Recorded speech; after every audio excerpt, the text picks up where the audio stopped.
I am Matthieu Wyart. I'm a full professor at Johns Hopkins University in the US and at EPFL in Switzerland. Those machines that can build new images that we've never seen before, or say new sentences that were never heard before. Our brain seems to learn languages with 100,000 times less words than machines. Why is it so? Are we doing the wrong thing? And I'm very interested in, should we predict in token space at a very low level? Or more, should we train machine to predict abstractions? And so what we've been doing over the years is trying to build a framework based on physics that's really try to answer those different questions in a unified manner. Chomsky gave this poverty of stimulus argument, arguing that it was actually impossible to learn to become creative from example. But if you have a deep architecture, there is a huge implicit bias to build those coarse-grained variables. And so if you think about LLMs or diffusion models, the way they build concepts, they emerge from statistics alone, those abstractions. They are there in the data, they emerge. And those concepts emerge if you group together configuration that predict similar context around them. And this is very pertinent because you've got a paper out basically saying that we should predict in the latent space, not the token space. So again, in those models, what we found is that those algorithms that are introspective, that learn from their own latent, are much more powerful in terms of sample complexity. They will learn the same abstraction, but much faster. If you never do mistakes, maybe it's a sign that you're staying a bit on the beaten path in science, and some of us want to explore the jungle. In the jungle, you can be wrong. Yes. Quick pause. Agents are getting smarter every day, but even the smartest agents get stuck without the right context and the right tools. That is where Notion comes in. With the recent launch of custom agents, Notion became the collaborative AI workspace where teams and agents work side by side. And now, their new development platform is turning that workspace into infrastructure developers can build on. Now, this is exactly how I run MLST. The whole show lives in Notion. My guests, the publishing calendar, the commercial side, everything is in there. But what's changed is that it's now agentic. I just talk to my agent. It can be Claude or any agentic harness, and then it then talks to Notion via the MCP or the CLI, and it's just done. And then I can access it on my phone. It's an absolute game changer. So I'm a physicist. Actually, I really liked learning physics because you have to deal with nature at all possible scales. And I focused on one specific field in physics, which is called statistical physics. And statistical physics is essentially the field where you try to understand how many entities, particles, interact together to do collective phenomenon. And so a classical example is, you take water, you cool down the system, and at some point, boom, it freezes, completely changing its organization. And so I started to work on that initially on the stock market, where you have interacting agents that influence, the evolution of the price, which is a very interesting sort of random walk. And then I went to study complex systems. So complex systems are physical systems with a rough energy landscape. It means that it's a bit like if you're flying above the Alps, like you just did. If you are throwing a ball in those mountains, it could, stop at many different points. So the energy landscape has many metastable states. And those systems are really intriguing. They're physical systems with memory. I worked on several of those. For example, sand. So what's beautiful about sand is that it is a complex system. If you prepare 10,000 piles of sands, each of them is different, but it has intriguing, again, phase transition. So as you know, if you tilt a layer of sand, at some point it's going to flow. It means that the energy landscape was rough and you are in a metastable state, but you tilted this energy landscape, you had a phase transition, and then the entire system flow. Although it's very dense, particles manage to avoid each other. And so I've been very interested in, understanding geometrically those questions. But then, like 9 years ago, I'm a Go player, a poor Go player, but I enjoy playing. And I was mesmerized by, AlphaGo and so on. And so I started to think about machine learning. And I started to think of it as a complex system. And it is, because when you train a machine, you build a function that is low if you fit well your data. It's called the loss function or cost function. And so we are very intrigued by what is the geometry of this landscape.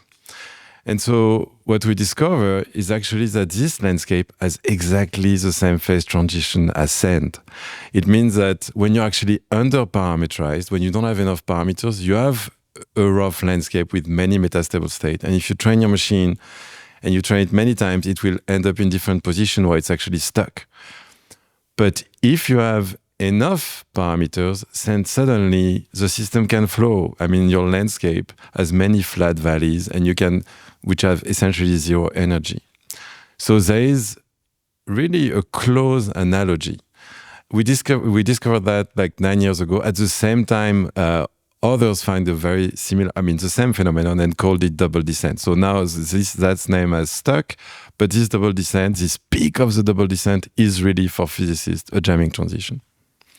So so that brought me to machine learning, and just maybe to finish with that. I mean, we in the last 4 years we've been very much interested in another landscape that I think is even more interesting. It's a landscape of data. So if you think about an image, let's call X an image. It's a vector. You could ask, what is the density of those images, row of X? And this question relates to what is the structure of the world. And we think it's key to actually understand how machines work. Does it make sense to talk about, because obviously, you're a physicist and you're applying this lens of analysis to large language models. Yes. And like naively, I'm looking at this and saying, well, it doesn't feel like a material substrate. It doesn't feel like it has the same type of dynamics as things do in the real world. But indeed, when we look at the training dynamics of LLMs and when we look at the types of representations they learn, we could adopt a physics lens and say there are coarse grainings and there are phase changes and whatnot. Do you think it's coherent to make that analogy? Yes, I think it's a sort of mesmerizing fact of science that some concept can be applied in so diverse phenomena. Science is essentially built on those kind of analogies. I mean, if you think about Huygens, who is one of the first to propose that light was a wave. How did he propose that? I mean, he noticed that waves on the ocean could cross each other without interacting, and he noticed it was the same for ray of light, and so he made this analogy. I think it's even hard for me to talk about it because I think it's so fundamental that we are always building our understanding in terms of analogies. So for the specific example I gave you about the sand and the loss landscape of machines, I think the analogy is very direct in this case, because in both cases what you have are essentially degrees of freedom. In one case, those are the particle of sand. In the other case, there are the parameters of your large model. And in both cases, those systems are trying to satisfy constraints. So for sand, essentially, the particles are just trying to avoid each other. But for the parameters, what they are trying to collectively do is to fit data. So the more data you have, the more constraint you have. And at the end, the universality there is what we have argued from physics, but applies there, that if you have a problem of satisfiability of constraint and you have continuous degrees of freedom that can change continuously, then boom, you have a universality class. So in this sense, yes, there is something universal about those kind of problems. And so, but that's a very specific example. I don't want to say that everything is always the same, but this specific problem of jamming of sand and the one of lost landscape of machines is very much the same. Yes, it's such a tantalizing idea because I think it is constraints all the way down, and in evolution we have like naturally convergent patterns, reoccurring patterns like carcinization, and I guess the only critique to this is it feels like in neural networks or just in computers we don't have the same kinds of physical constraints. We don't have two objects can't touch each other at the same time, and the laws of physics and so on. So the constraints are there by dint of statistical patterns in the data, but they still apply pressure on the training process. Are those still valid constraints?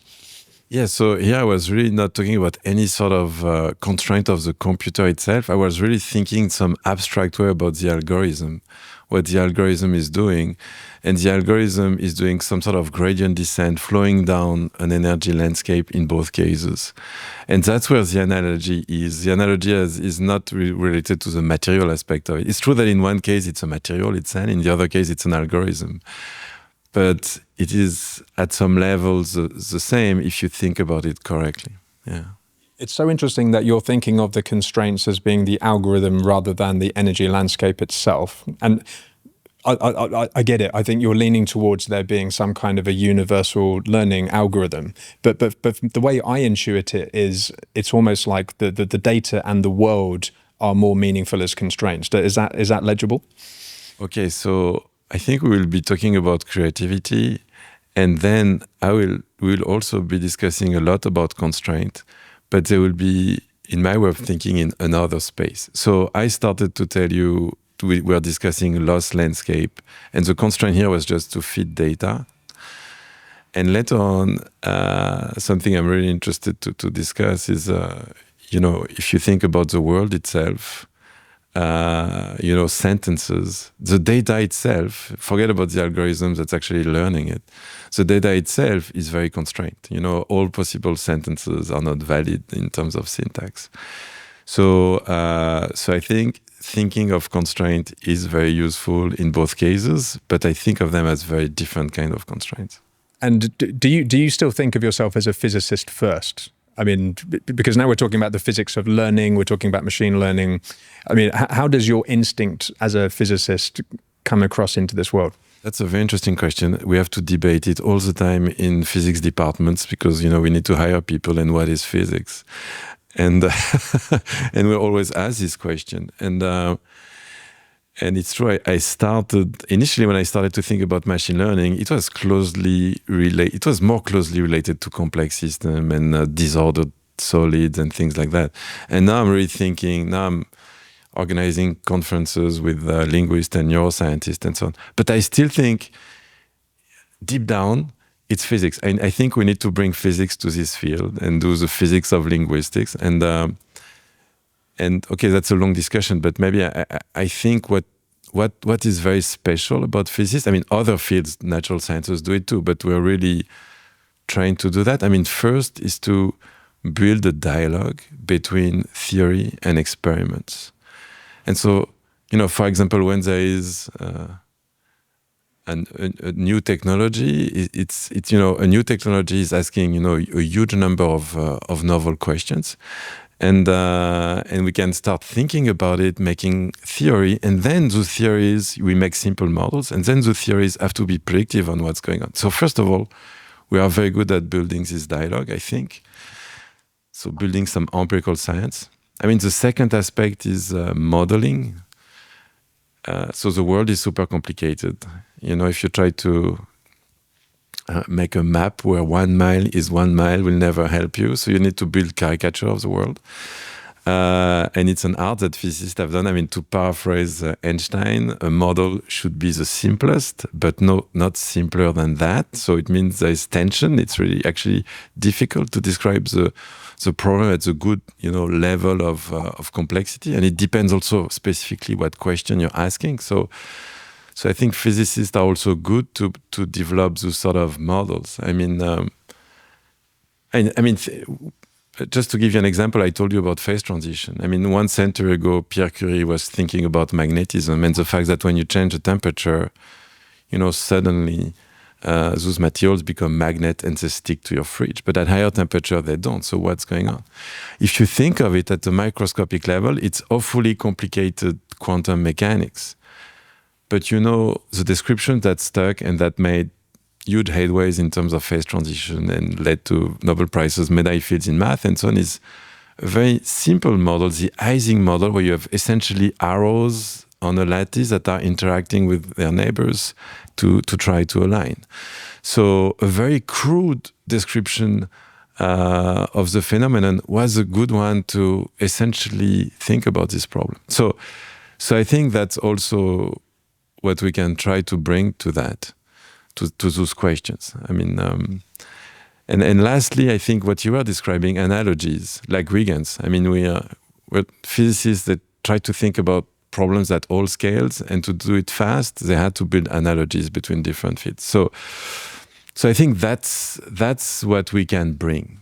I mean, when we spoke with Chomsky, he was quite disparaging about the enterprise of physics. He was talking about, the original hard problem, motion.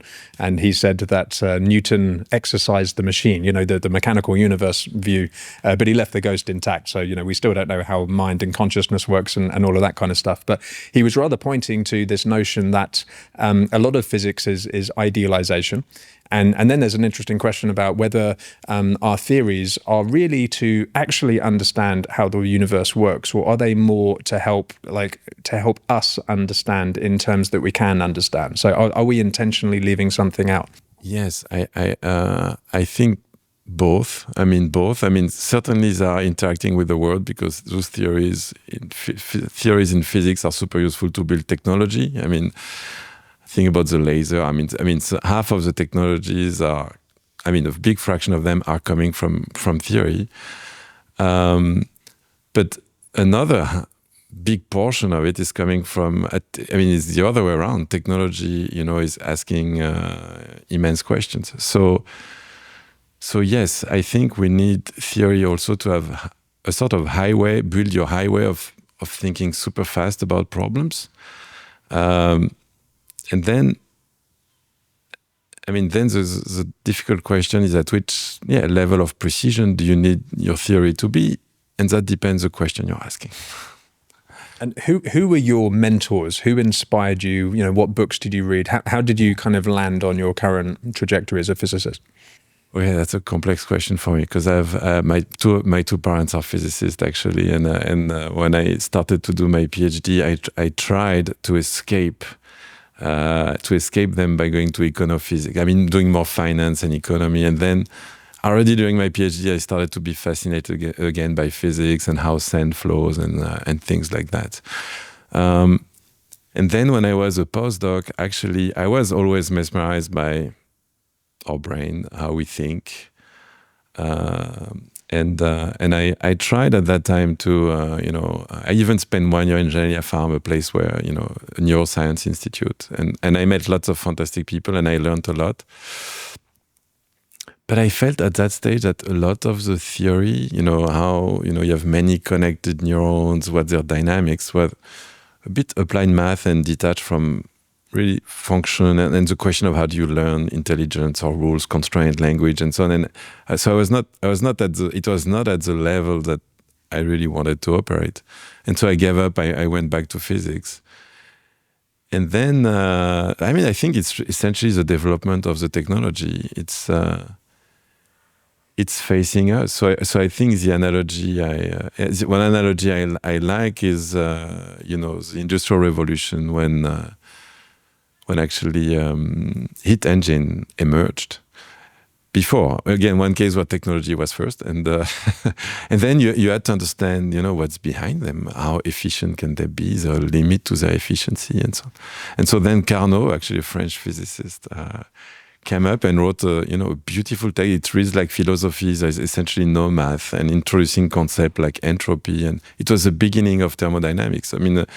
Very deep ideas coming from some technological fact. And here I think it's the same. With those machines, it's amazing. Look, they are creative. You give them a bunch of images, and those diffusion models suddenly, like a painter, they build new faces. They compose new faces. How can it be? Or they create sentences that they have never heard before. And Noam Chomsky and others said that it would be extremely hard to do. They do it. So how? Why? So yeah, it's being fascinated by questions. That's what drives me. Yeah. I'm sorry to bring Chomsky back again, but he said that LLMs are like bulldozers. He says, I love bulldozers. They're great for clearing the snow, but they're not a contribution to science. And he said, I've got a theory. Anything goes, right? It explores all the laws of nature, anything that can be. And, he says that when you've got a scientific theory, you have to explain why are things this way, why are things not that way. But you were just saying, when we discovered the steam engine, I think you believe that actually was the stepping stone to building theory. But for Chomsky, there's a huge difference between competence and performance. It's possible. He had this wonderful expression about deep blue, the chess thing.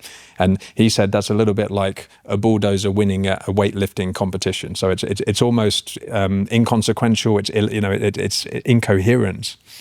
Yeah, so I respect him a lot. A lot of our work is actually inspired by him. The way we model data is sort of part of the classification he built. So, but I think what he's saying is not wrong. It is not a theory, but it's obviously not wrong. But it's not the point. I mean, to me, the point is that it's an amazing observation, and this is raising a bunch of questions. You have a machine facing you that can learn to be creative. You can open it up. You can look at its neurons, artificial neurons, and you can ask, how is it encoding syntax, semantic, and so on? How is it doing it?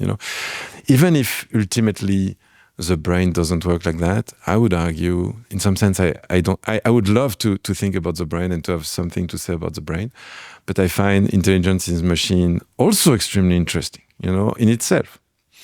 So it's just like at the time of Carnot, okay, we're facing with new technology. It's asking many questions. I hope physicists, you're asking about physics. So we're pushing physics departments to also, invest in those directions. So, yeah. Unfortunately, it is possible to make a system perform a function in many, many different ways. Right. So, for example, LLMs, they apparently have linguistic competence, but it's different. And then you might just say, oh, it doesn't matter. If it does the thing I want it to do, it doesn't matter. But I think we can be a little bit more rigid here. One thing that seems to be missing is the acquisition of abstractions. Now, you've done some amazing work on this, but certainly when I use language models, what's abundantly clear to me, even when we do hill climbing and we solve these mathematical problems, they traverse the spaghetti monster and they get the right answer, but for the wrong reasons. And they seem to be low down the abstraction mountain. And what we do is we have the ability to do this coarse graining or to use metaphor and work higher up the abstraction mountain.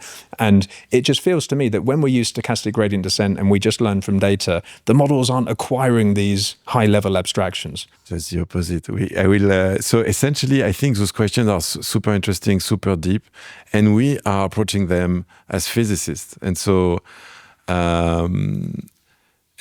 yes, so the way we're thinking about this question is that, yes, the world is very complicated. So let's stick to language, maybe,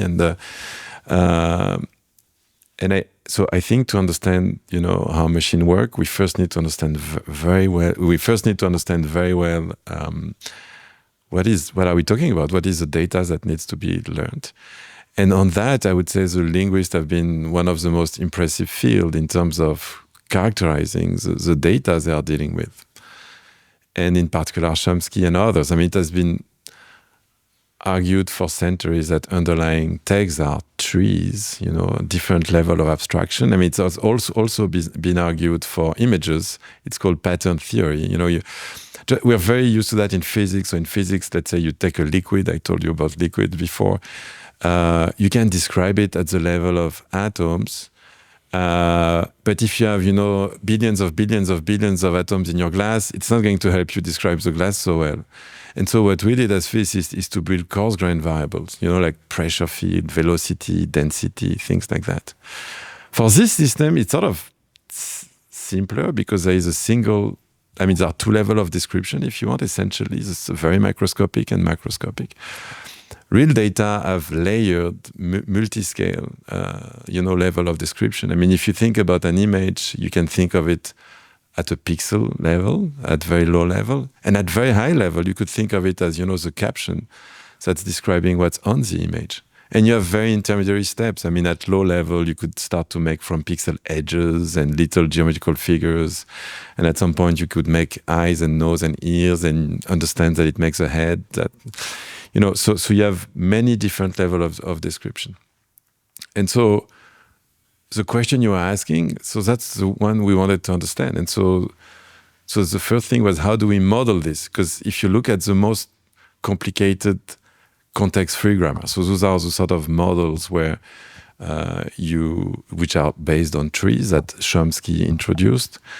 Essentially, the idea behind those models is that if you want to describe sort of linear objects that language text is, you can describe it by some underlying tree, and you describe, you have hidden variables living on those tree, and you describe the way whereby those hidden variables can give rise to strings of hidden variables. So essentially, you're describing a generative way to make sentences in a recursive fashion.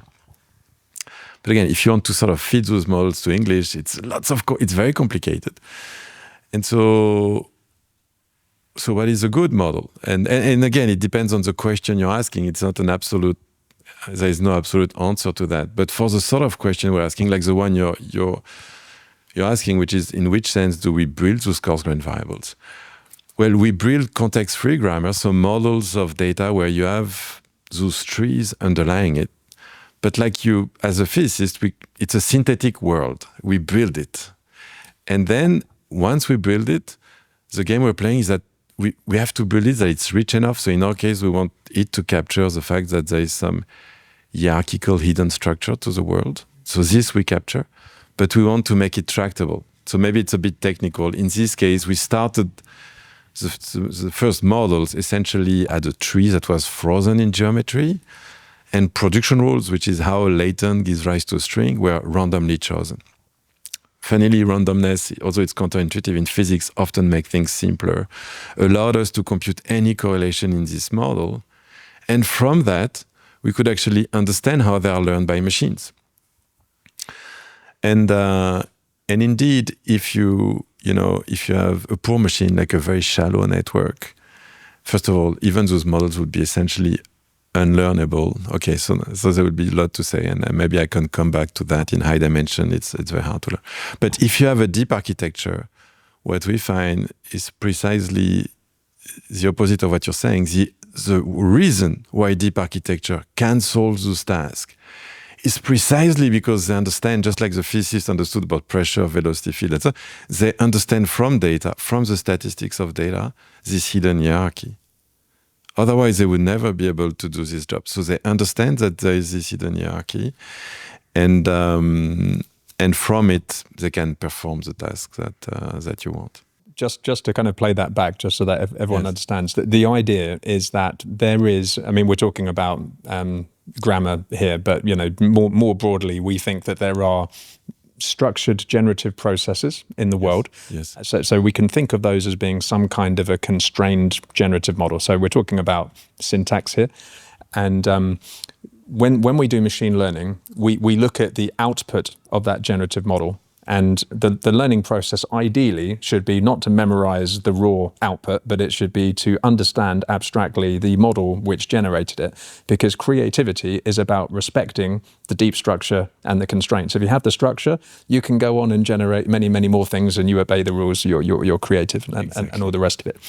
So you're saying that you've done experiments, so you've created a mathematical generative model, which is parameterized. You can have as much depth as you want. Yes. And you found on shallow networks that basically it wasn't really learning any of the abstract structure. But when you have deep networks, it was. Yeah, exactly. So maybe I can put it into the context of creativity and this discussion we just had with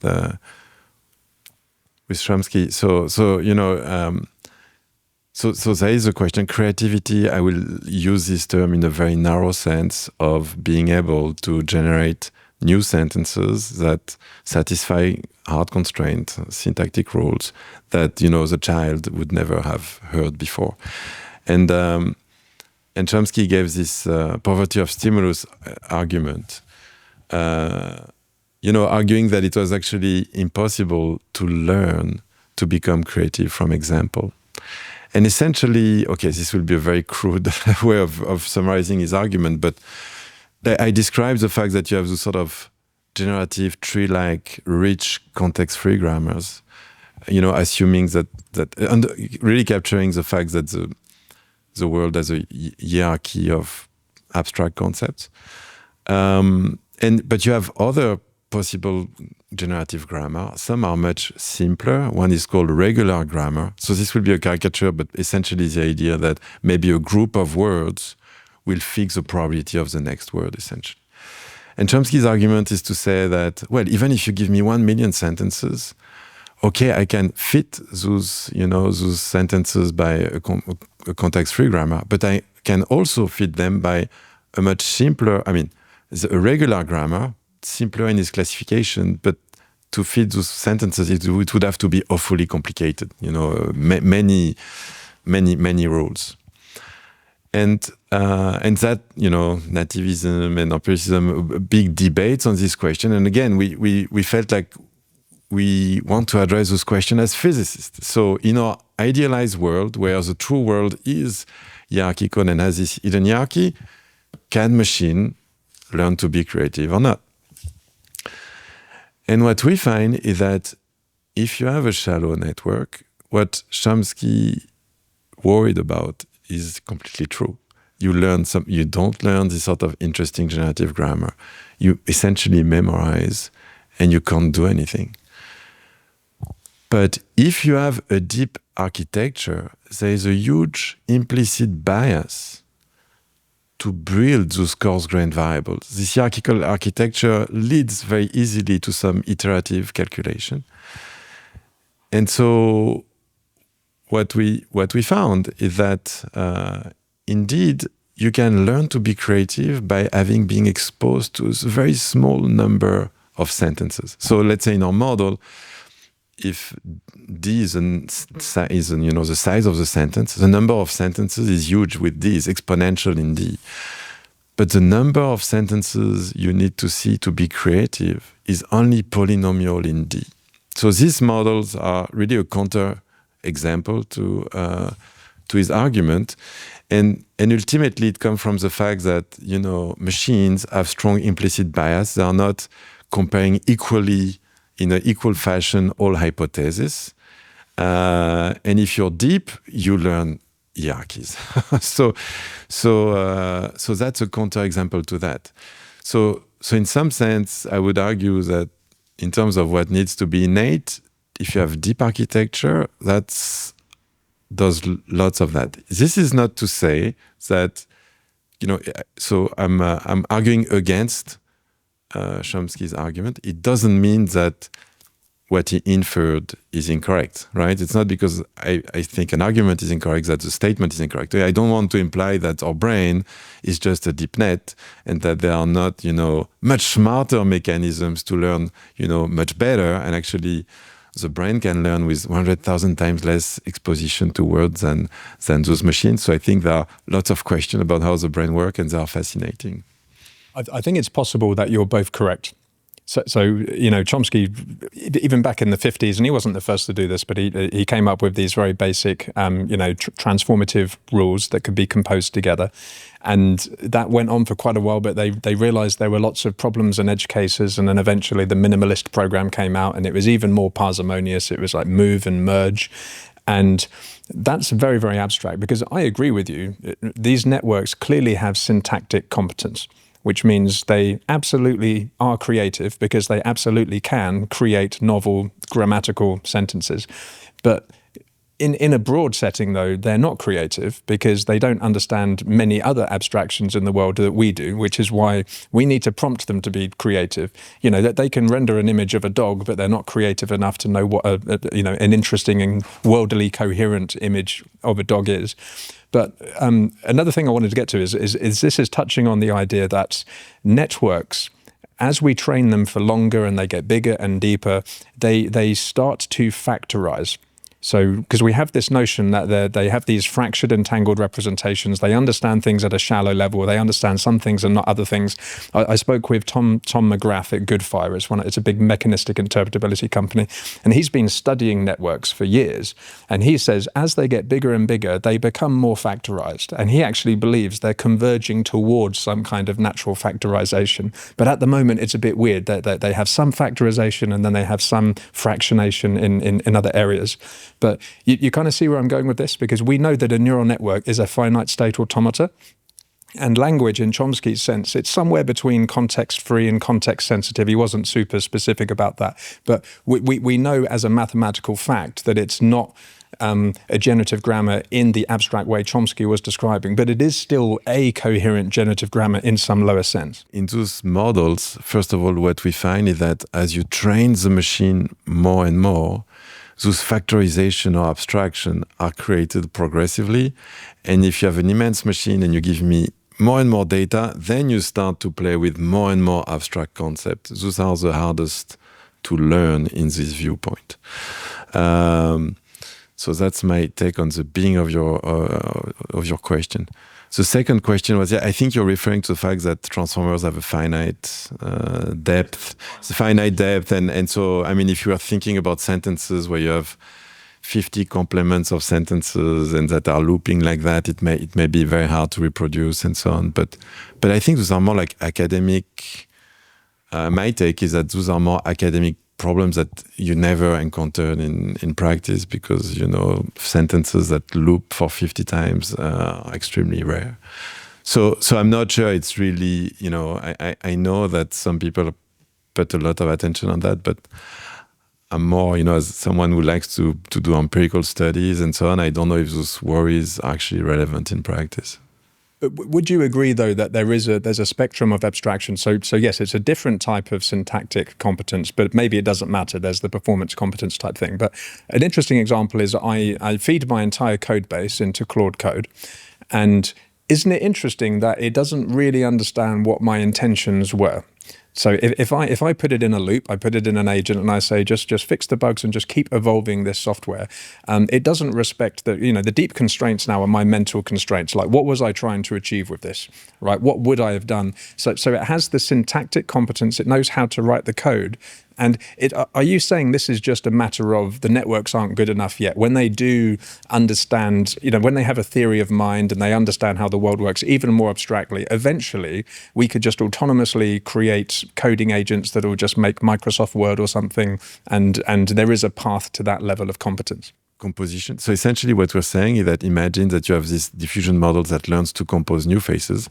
Essentially what it's doing is that when it has seen enough of low-level features like nose, eyes, and mouth, it understands the rules of the games and it composes them together. And what we also liked about this description is that we can make non-trivial predictions that, we test with real images or with real text, and maybe we'll come back to that because I think it's a really important part of physics. It's not... Creativity is not just putting pieces together that satisfy constraint. Although when you have a new idea, often it's putting existing ideas together into a new whole. But I think creativity can be much more than that. I mean, if we think about what we discussed about what it means to be a physicist and how science proceeds, I mean, it's an example of creativity. If you think about creativity like Newton understanding the motion of planets and things like that, I mean, we talked about dialogue between experiment and theory. We talked about building models at the good level of description. We talked about, analogies. And I don't think, I agree with you that, for example, all that, I don't think it's in the machine. I think there is no reason why we would not be able one day to build machines that can do that. I'm not sure if just scanning up things will lead to that. I think maybe we need to do more introspection of how we function as scientists to come up with a good data set and the good procedures to teach machines to be good scientists. So just an example, like creativity in science requires a lot of abilities to create something really new and how to interact with the world around us that, I don't think machines have. And yet, so I think I agree with you that just scanning up, I don't think will lead to total success. We need to, develop other abilities in those machines. Yeah, I think I'm just trying to understand what the gap is, because it would be consistent with your argument. If you're saying that we can learn the abstract structure of the world and be generatively competent in one domain, why would we not? Because for me, creativity, it's not just about coherence and respecting the constraints. I mean, transformative creativity in my mind is about discovering interesting new subspaces. So, we can traverse these constraints collectively, and serendipitously, sometimes we happen upon these fascinating new subspaces and we go on to explore them. And when we look back after discovering them, we think, oh, that was a very transformatively creative stepping stone. Yes, I think if you look at the history of science, it was very I mean, like think about mathematicians inventing imaginary numbers, or Newton describing the motion of planets, or Huygens and something about waves and diffraction. You know, I mean, humans forever have seen waves entering a port and being diffracted. So you know, starting to make more circle-like patterns. But okay, if you're just showing those patterns to a machine, it would sort of stupidly predict the next frame because it understands. I mean, velocity will propagate, but what do we do as physicists? We have to first. Some people are really good at observing that something is intriguing. Then you have to simplify the geometry. So maybe you put it in a very simple geometry. And then you have to, then an aspect of modeling that I was describing. How do we model this, and so on. And so I think all that is very much needed, and I don't see how you could, you know, it's our interaction with the world and simplifying the world, and that requires an interaction. So I don't think you can learn it just by looking at everything that was ever written without enforcing those interactions. Yes. And to recap, so we were contrasting before that Chomsky has this poverty of stimulus argument. So he was essentially saying that it's not really possible, you know, realistically with the amount of data, sense data that children have for them to learn this grammar. And your paper demonstrated that actually it is, because you created this generative function and deep networks could learn it. But I want to understand how. So you said, for example, that the networks, they encounter ambiguity, and when there's a sufficient amount of data which has a bias in it, then the network can suddenly grok it and it can learn this invariance. Tell me about that. All right. So this is about how does the machine actually build those coarse-grained variable or abstractions. And we looked at it in various cases: supervised learning, where you're trying to classify cats and dogs, and then we went to generative models like next token prediction or diffusion models. And very recently, we went to maybe smarter algorithms that are trying to predict in more abstract spaces. So maybe I can start this discussion in the middle. So think about models like diffusion models or LLMs that are trying to predict very low-level tokens or pixels or low-level features. So essentially, what we argue is that maybe there is an analogy again with a simpler algorithm, which is word-to-vec, introduced 10 years ago, and a beautiful idea. Yes. And so the idea there was, how can we build an interesting vectorial representation of word? To each word, I want to associate a vector. And that was a beautiful idea. What you can do is take this word, make a little machine, a one hidden layer. So you have, neurons, one layer of neurons, and train this machine to predict, the words nearby. So essentially, it's a machine that's trained on co-occurrence. How often two words co-occur in the same sentence, let's say, to say it simply. And what you realize here is that, if two words are synonyms, they will have a similar context. And so this machine will represent those two guys with the same vectors. So this is, and so you will have, instead of the incarnation of those, you will just have the meaning. So this is for me an example of coarse-grained variable, right? So, and essentially it's key, because we talked about the fact that, so learning in large dimension should be extremely hard. So essentially, it's really important that those machines manage to, in some sense, get rid of a lot of things they don't care about. And to do that, they have to build those coarse-grained variables. So word2vec is doing that at one level of abstraction, at a low level of abstraction. So essentially what we're saying is that deep architecture, diffusion models or large language models, they do exactly that, but in a recursive fashion. So once let's say they have understood the meaning, they will group those meaning into supra-meanings. So maybe, let me give an example. So think about streets, the concept of streets. So you have passerbys, you have cars, you have sidewalks. you have an immense number of possible streets, but it would be very useful to have a concept for that group all those different configurations together, and that's the concept of street. And so if you think about LLMs or diffusion models, the way they build concepts, they emerge from statistics alone. Those abstractions, they are there in the data, they emerge. And those concepts emerge if you group together configuration that predict similar context around them. So maybe if you have a street, typically you have houses nearby, and maybe the houses have colors or edges and so on. You would predict color and edges. And with that, in those models at least, you find that if you have enough data, you can learn all the abstractions.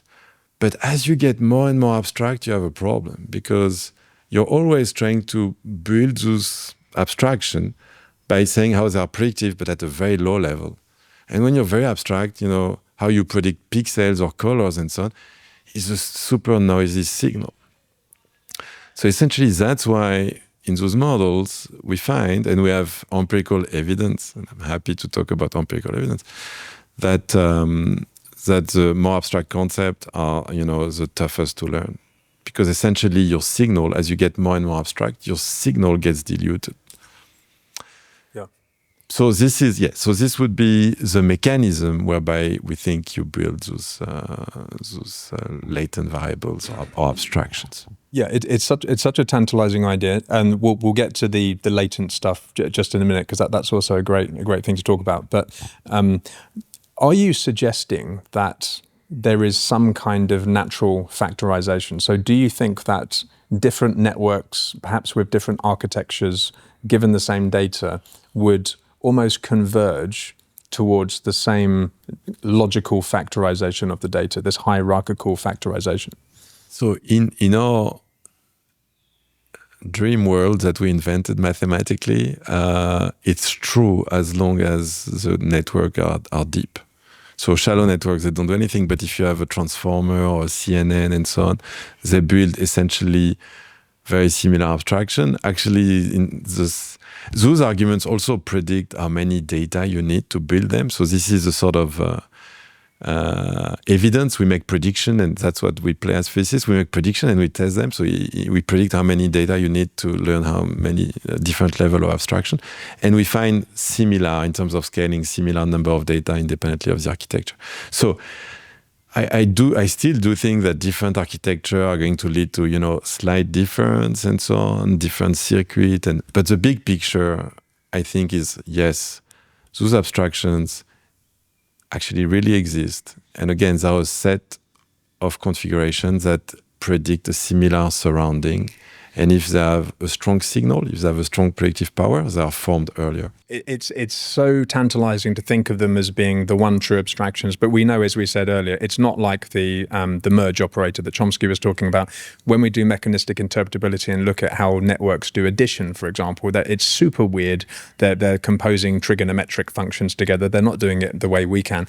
And maybe that's just a limitation of the architecture. Maybe if we had proper learnable Turing machines, they would converge higher up the abstraction tree.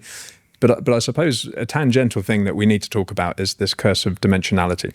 Yes. So, there's always been this statistical law, essentially, that when we have high dimensions, the number of data that you need, to make it tractable increases exponentially. And there are all of these theories about why that's not the case. There's the manifold hypothesis. So, the intrinsic dimension is lower. We spoke with Randall Balestriero about this. He's got this spline theory of neural networks. And he said that, in high dimensions, all data is extrapolation. There's no manifold. That's bullshit. It's actually doing this spline decomposition in an input sensitive way. Lots of people have different ideas about this. Yes. But you're saying that this kind of emergent behavior is actually how it is tractable. Exactly. So actually, that's before we started thinking about creativity. Our first work was really trying to understand what sort of data structure allow DeepNet to actually perform. So it's exactly as you said. Maybe I can say it again. So in physics, we know that a volume goes like a length to the exponent of the dimension. So in 3D, L cube, in 2D, L square, if L is a length. So think about a large dimension. So if you think about an image, D may be the number of pixels, at least naively. If you think about text, it may be the number of words in your sentence, again, naively. So those volumes are huge. They are exponential. They are exponential, large in the dimension. So what it means is that even if you give me 1 trillion points, because the volume is so huge, they are extremely far away from each other. Extremely far away. And so if you have a machine that's just interpolating, and now you ask a question about a new test point, and you can prove mathematically that if the data has little structure, like you're trying to learn to regress some function that's smooth, it's hopeless. I mean, the only way you will extrapolate and have, power to generalize is if, you bring those points together. It means you have an exponentially large number of data. You have more data than atoms in the universe. So it's just impossible. So to me, this is a completely fundamental question. And it's true that sometimes in the literature, it's tossed aside by saying, okay, it's super naive to say that the dimension is the number of pixels on an image. In fact, it should really be that the data lie in a lower dimensional manifold. And if you try to measure it, it's true that it lies in a lower dimension manifold, but this dimension is still large in dimension. And to me, the big problem is that if this was the answer to this question, it will mean that very simple algorithm, like kernel methods, are ancestor of DeepNet, or even shallow network. I mean, they do it perfectly. I mean, if you give them, a low-dimensional manifold, you don't need to have any interesting architecture. But if you use those on text, I can tell you, it fails lamentably. I mean, it's complete, it does nothing.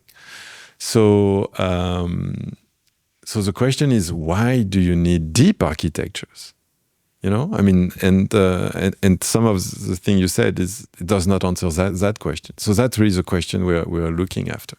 And so essentially, the answer to that is that if the world is hierarchical, if it has those hidden coarse-grained variables, those machines are super good to discover them. And they can discover them generically with a number of data that's not huge, polynomial in the dimension, once again. And once they discover them, it's a sort of summary of what the data is. Instead of describing pixel by pixel, it's there's a nose, ears, and so on. So you're reducing the dimension of the problem, essentially, and you can solve the curse of dimensionality. So I think this explanation has the advantage that whatever explanation you come up with, it needs to explain why you need deep networks. Yes. When I was speaking with Tom from Goodfire the other day, he was saying that so much of interpretability is going from essentially neural representations to text, to try and introspect about them. And he thinks we could have a new type of training method where we go from text back to neural representation. So we discover these, emerging modular structures, and during training we kind of encourage them to be even more pristine, even more evolved. But there are other folks talking about similar ideas as well. So Yann LeCun, for example, he's got this idea called a joint embedding prediction architecture, and this is very pertinent because you've got a paper out basically saying that we should predict in the latent space, not the token space. And his idea essentially is that if we actually predict in latent space, then we can be significantly more sample efficient than if we predict in the ambient space. Tell me about that. Yes, so so that's a question we've been fascinated by in the last year or two. As we just discussed, the brain, learns languages with much less data than machines. So machines are amazing; they speak better English than me for sure. But in some definition of intelligence, they need many more data than us to do those tasks. So, why are we so different? And so there are many hypotheses, but one thing that's discussed in the field is the fact that, those large language models, at the end, they do something that seems a bit trivial. It's like you mask a token and you try to discover it. Even to do that, in our models, you find that you need to, if you want to do it well, you need to understand the full hierarchical abstraction of the world, even to do that well.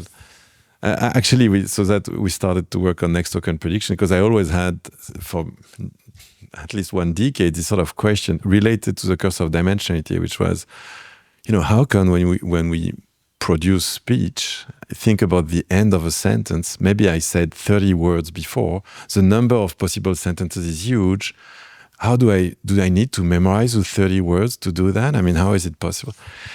And actually, those models gave a sort of elegant answer to that, because what happens when you try to predict the next token is that you will, if you said a long sentence, maybe you would have a coarse-grained variable that describe a coarse meaning of the first half of the sentences. And as you approach what you're going to say, you have a finer and finer, more precise description. So at least to me, this sort of way of thinking led to a possible solution for my paradox.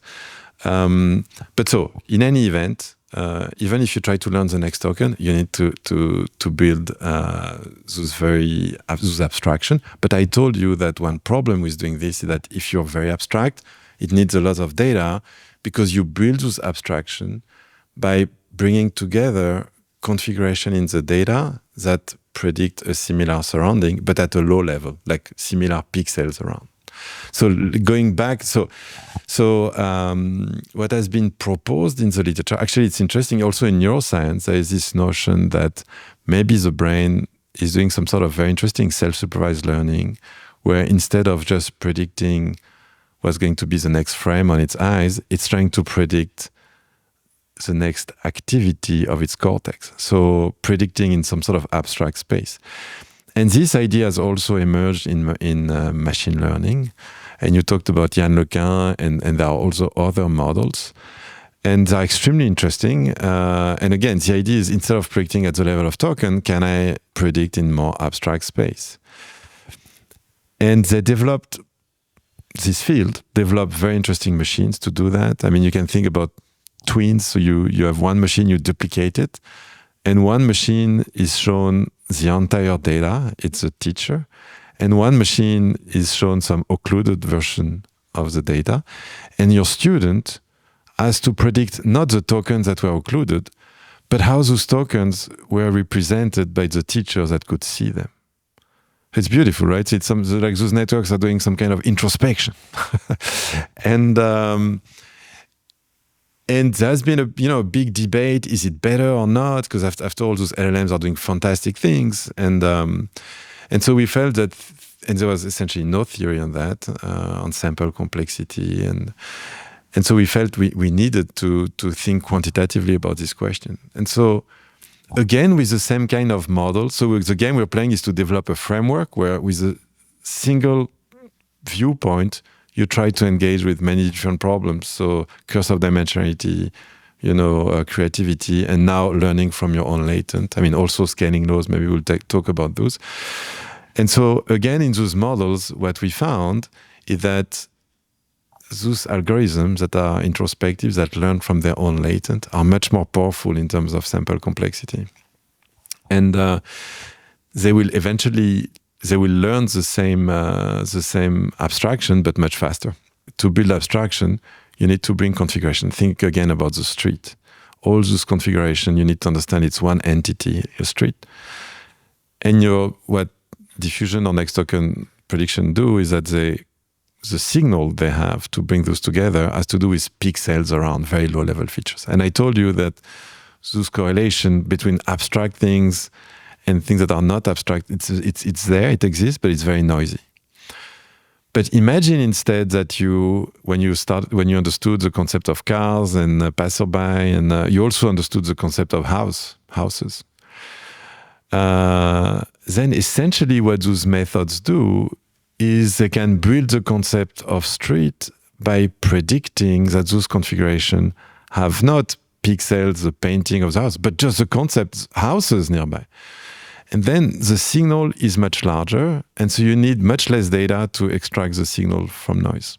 So yes, we do find that to understand the hierarchical structure of the world, at least in those simple models, it's much more efficient. Yes, I mean, many folks will know Lequin's work in the vision space, so Barlow twins and, all of these joint embedding prediction architectures. Roughly speaking, where you have something like a Siamese network, and then you might do some kind of mask prediction. So you might, occlude tiles from one side, and you're learning this prediction function over the the embeddings, the latents, rather than the ambient space.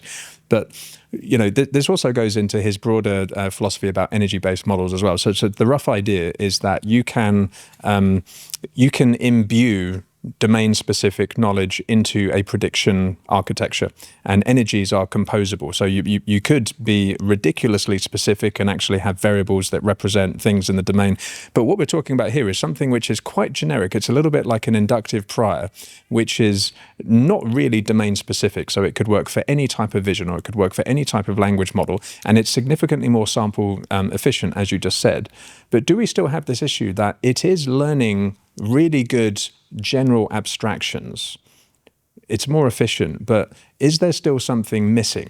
We have these galaxy brain abstractions. We can just select these meta relations between things from a seemingly infinite set of possible relations.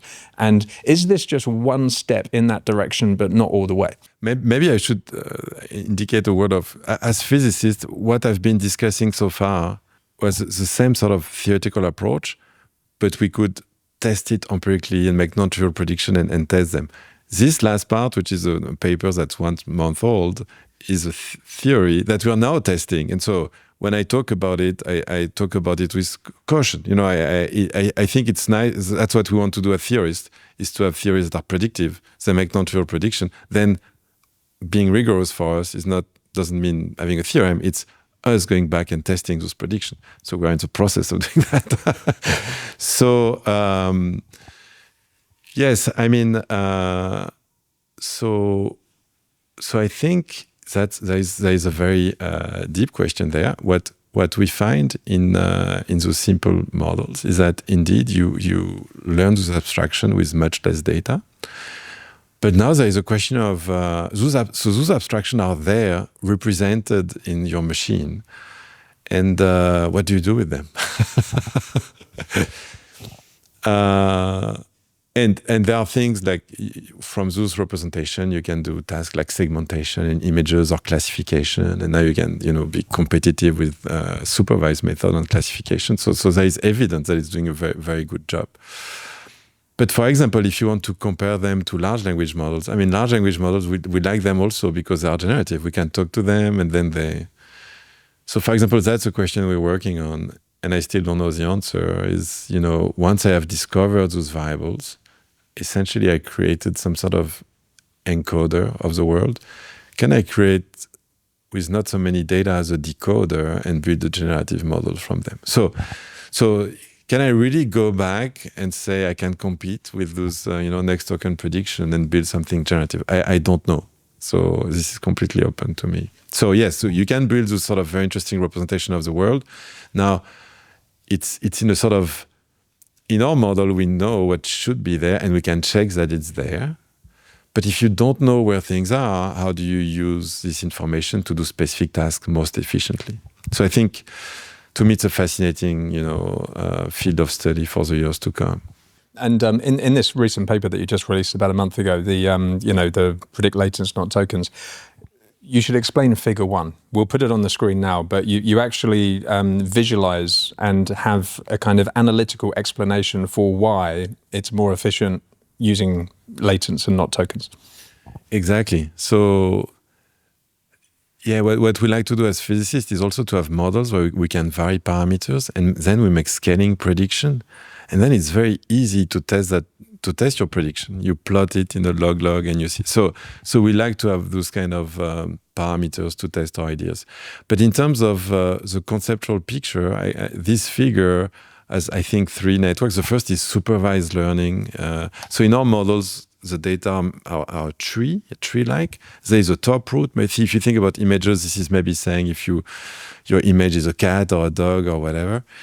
And you don't see anything. Those are hidden variables. And then you see just what's, the data, which is the input. And so one question would be, how many data do you need to, from the input, be able to classify the root of your tree? That's supervised learning. And then maybe I will skip that for reasons of time. I mean, the central figure is more like diffusion models or next token prediction. And what this figure is showing is really the concept I was trying to tell you. It's, this concept of streets, and below streets you would have passerby, car, sidewalks. So the nodes below, think of them as passerbys, and the node above is the concept of street. And really what matters in those models is how do you correlate this concept with very low level aspect of your data. And what's in those models, something that's quite clear is that as you go away along this tree, the correlation decrease. Because you have to make, every time you have to make several choices, and that leads to decreasing correlation. So what the middle panel would show is that when you try to approach the top root, so when you're trying to build, abstract concept, you're correlating with very low level. It's a long distance along the tree. And so we know that every time we move along this tree, we have to pay a cost, a multiplicative cost in number of data we need. And so that's why actually the sort of the number of data you need to learn your hidden hierarchy is exponential in the depth of the tree, which is still good, because if you think about it, the dimension of the input is also exponential in the depth of the tree. It means you can learn that polynomially in the dimension of your problem, which is much better than exponential, which means impossible. Okay, so next token prediction works, but it's still exponential in the depth of the tree.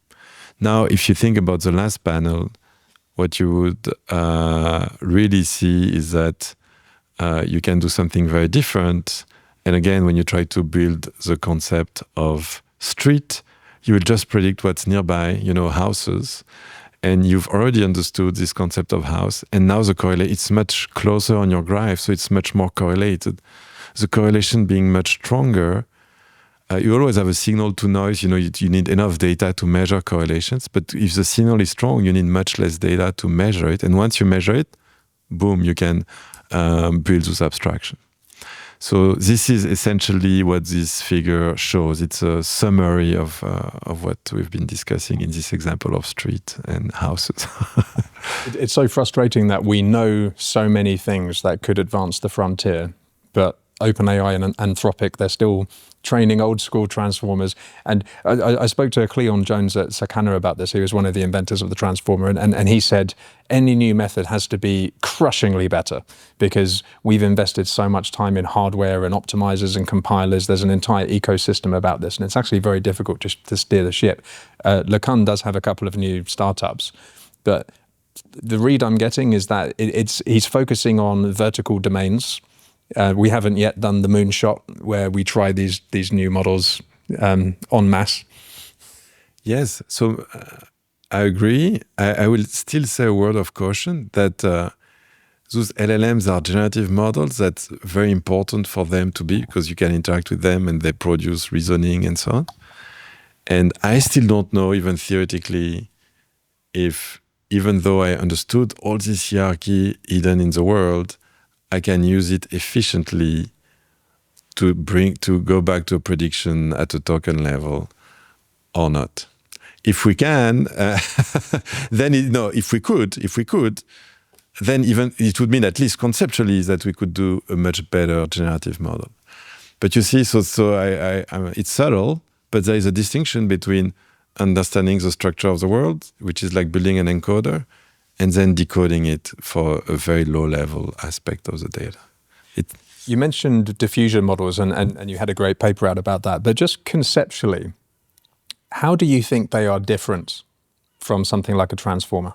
Well, often they are based on transformer architecture, so it's more the objective, you mean. And in one case, you are masking the future, like you're predicting the next token, whereas in diffusion models, you're actually masking randomly at random position.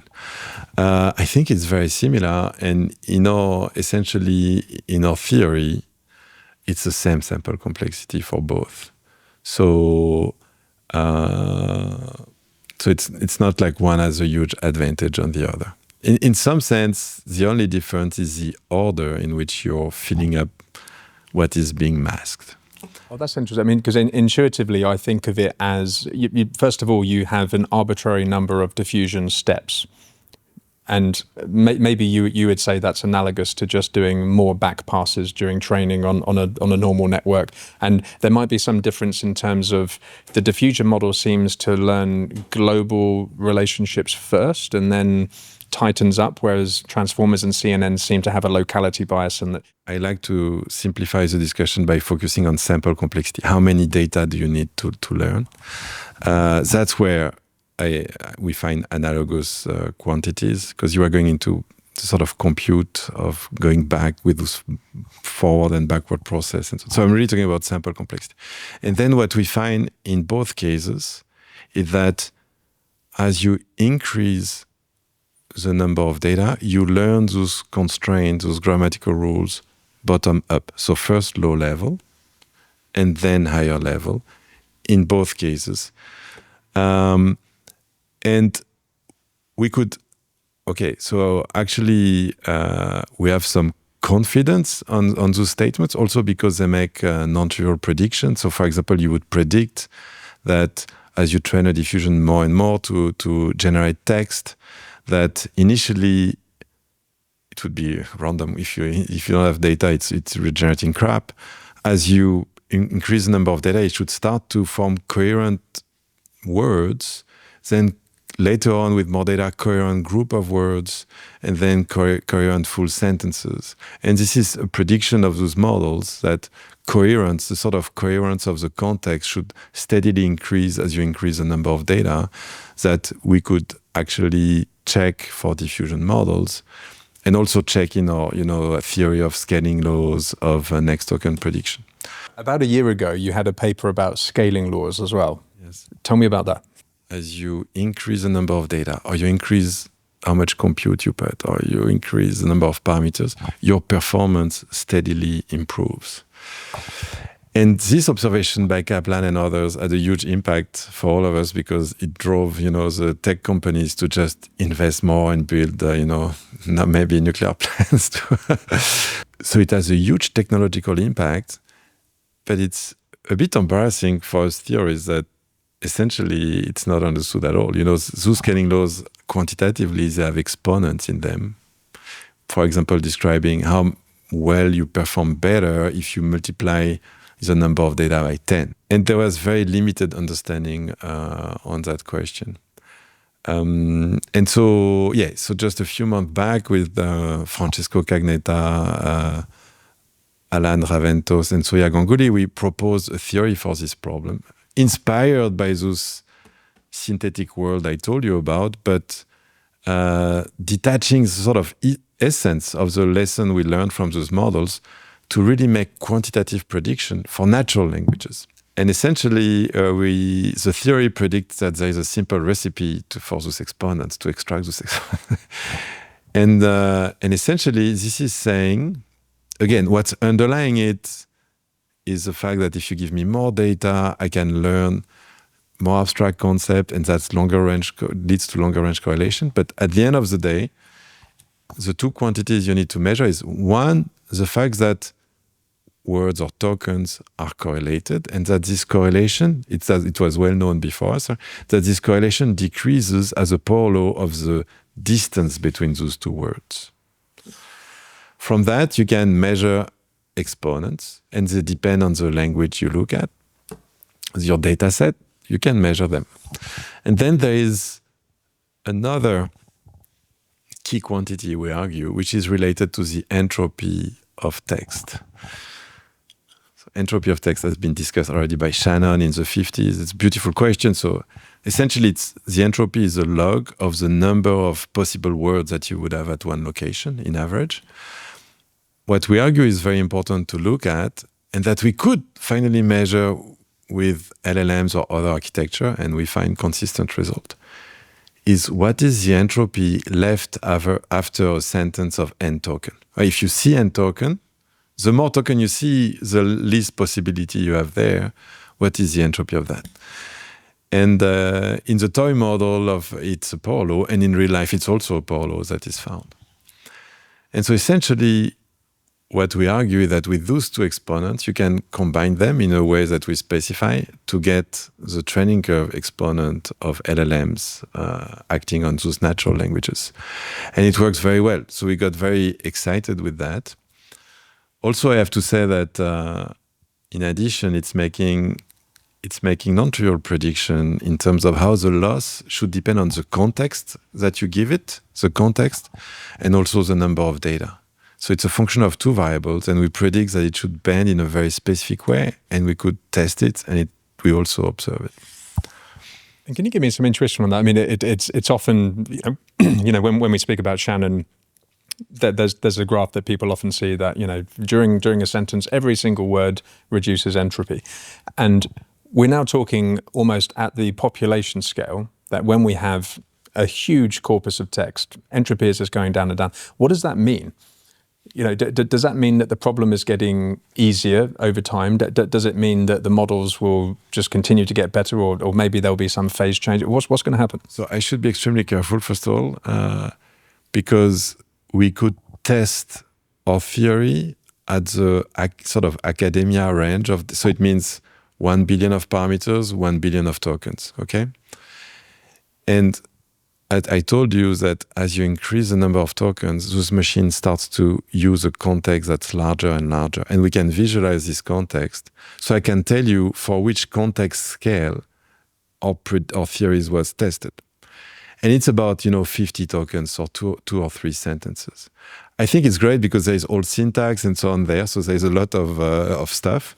But that's where I'm confident that I think we have a very robust stories that I think will hold true. I mean, the field has to investigate further and decide.